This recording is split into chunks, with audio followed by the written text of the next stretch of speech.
A paz do Senhor para os irmãos, vamos estar dando início aí ao último capítulo da unidade 4 de Pentateuco, ao capítulo 5.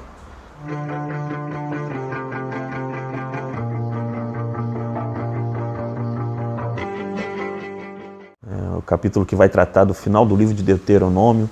Deuteronômio significa segunda lei, repetição da lei. Segunda, repetição. Nomos, lei em grego. É onde Moisés traz à memória do povo tudo aquilo que já foi ensinado, tudo aquilo que foi falado ao povo durante toda a peregrinação dele no deserto. Só que ali tinha uma geração recente, eram os filhos daquele povo, que saiu do Egito. O povo que veio como escravo já tinha falecido, a sua maioria ali no deserto.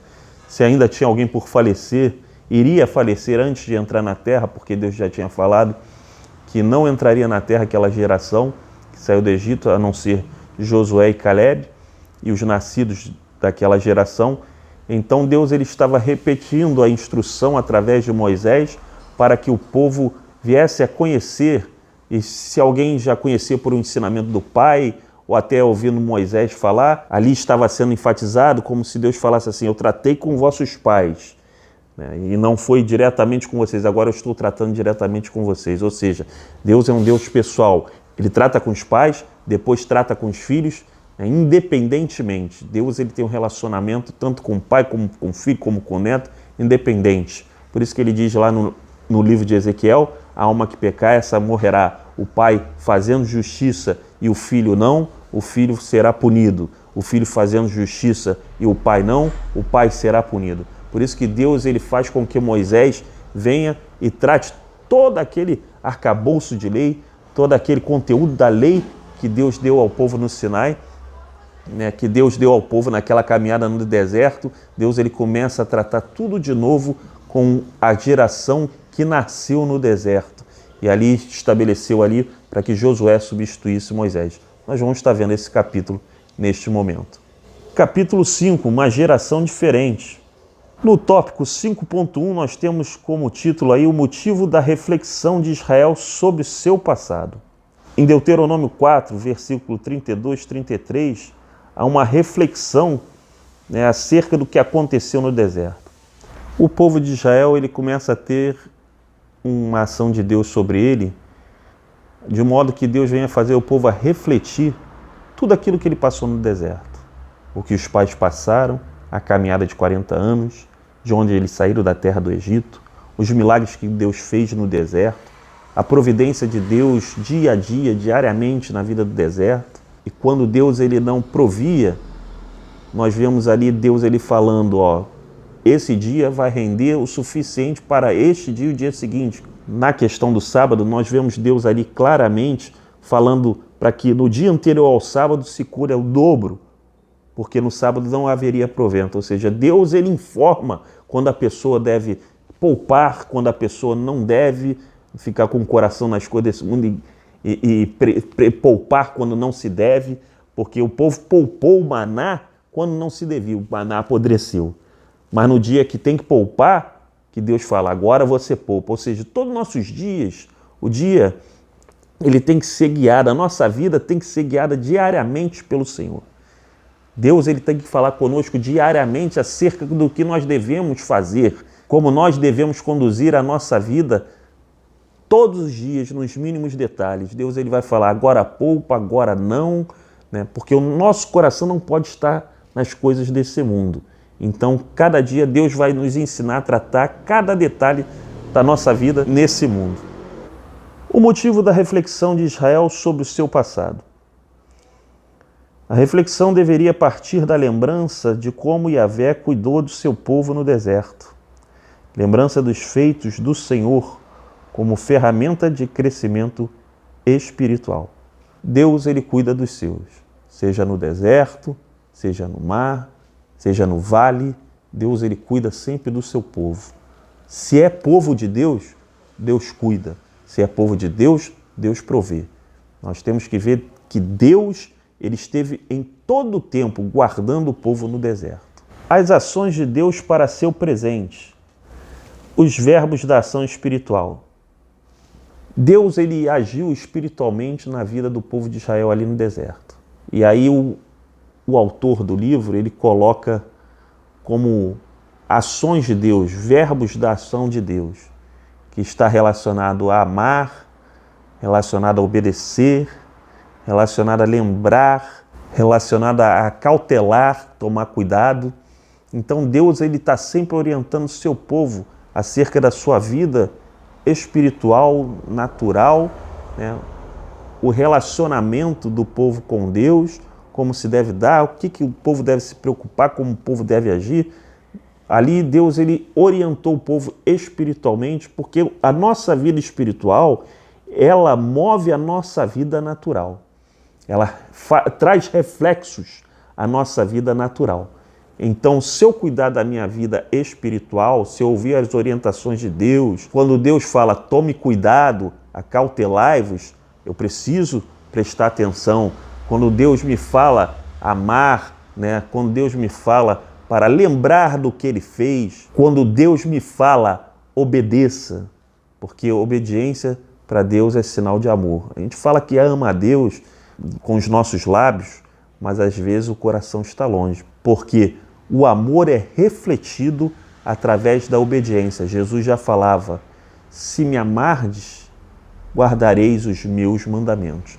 Não tem amor sem obediência. As áreas de pertinência dos mandamentos. Área religiosa, área ética, área social. Os mandamentos de Deus, eles têm propósito, não é somente o propósito de agradar ao Senhor. Ele tem um propósito maior do que o agrado, mas sim de manifestar a glória de Deus na obediência dos seus mandamentos. Deus, ele ali tomou Israel para ser uma nação santa, uma nação separada, para que o nome de Deus fosse glorificado na terra.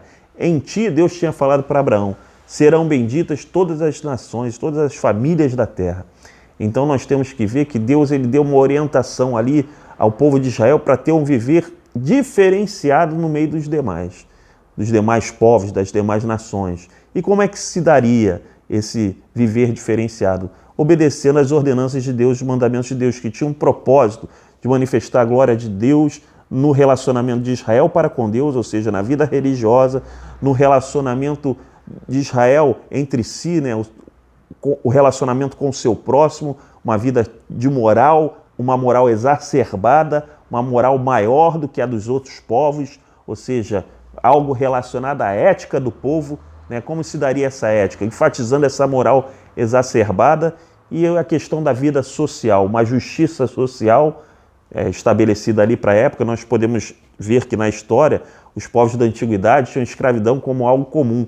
E você vê o povo de Israel ali na questão da escravidão, em que havia alforria ali de 7 anos do escravo. Isso não acontecia em cultura nenhuma, era escravo para sempre. Você não vê esse tipo de coisa sendo normal. Você vê ali a questão do tratamento dos órfãos, das viúvas. Você vê ali Deus mandando deixar a colheita para que os órfãos e os estrangeiros e as viúvas catassem aquilo. Nós vemos esse episódio também no livro de Ruth, onde Boaz faz isso, porque também era uma ordenança do Senhor lá atrás. E nós vemos ali uma nação diferenciada em Israel através dos mandamentos que Deus determina. Deus chamou Israel para ser diferente. E se nós trouxermos para o nosso dia de hoje, Deus chamou a igreja para ser diferente. Mas como ser diferente se nós não temos o tipo de vida diferente das outras nações, dos outros povos, das outras pessoas? Ou seja, se não há diferença entre quem é salvo e quem não é salvo. Quem é salvo tem que ter um tipo de vida diferente. Não pode ser uma vida igual à vida dos outros. Quem é salvo tem uma vida que resplandece a luz de Cristo. E como é que resplandece essa luz? Tendo uma vida diferente. Diferente como? Obedecendo aquilo que Deus ordena à igreja. Nós somos o Israel de Deus. E nós precisamos entender que para sermos verdadeiramente esse povo santo, essa nação santa, esse povo diferente que Deus quer que nós sejamos, nós precisamos obedecer às suas instruções, seus mandamentos, seus estatutos. A visão de futuro para Israel. Israel deveria olhar para o futuro com esperança, desvencilhar-se de todo pessimismo e fatalismo desértico e apropriar-se de valores que nutrissem o desejo de ser o povo de Deus. Está ali em Deuteronômio do capítulo 31 ao 34. Olhar para o futuro. Ali o contexto era Israel aguardando o cumprimento da promessa de habitar ali na terra prometida, de habitar ali na Canaã, na terra que mana leite e mel. Assim como nós temos a esperança de um dia habitarmos ali na Jerusalém celeste, na Canaã celestial, de uma terra que não exatamente mana leite e mel, mas de uma terra onde não haverá mais choro, mais lágrima, nem dor, onde Deus nos consolará eternamente ali e viveremos sempre para louvor, honra e glória do nome do Senhor, na presença do Senhor, sendo alegrados pelo Espírito de Deus, porque se hoje nós temos um fruto do Espírito que se chama alegria, que ele se manifesta de tempos em tempos em nossas vidas, às vezes, de tempos em tempos, às vezes ele permanece mais um tempo, nós fraquejamos, isso oscila em nossas vidas porque nós temos a carne, lá não, lá vai ser permanente esse fruto do Espírito em nossas vidas, porque nós estaremos vivendo em Espírito, diante do Espírito de Deus, ali sem esse corpo pecaminoso, e sim num corpo transformado. Essa é a nossa esperança. Conclusão. Esta série de estudos nos permite relembrar a importância da aplicação dos fundamentos encontrados no Pentateuco para a vida cristã. Ao fazermos essa reflexão, precisamos aproveitar os princípios encontrados e aplicá-los à nossa realidade espiritual, pois muitas lições poderão ser aprendidas com a história daquele povo e com o modo como Deus os tratou. E assim termina a disciplina de Pentateuco. Espero que os irmãos façam os exercícios que estão ali no seu livro.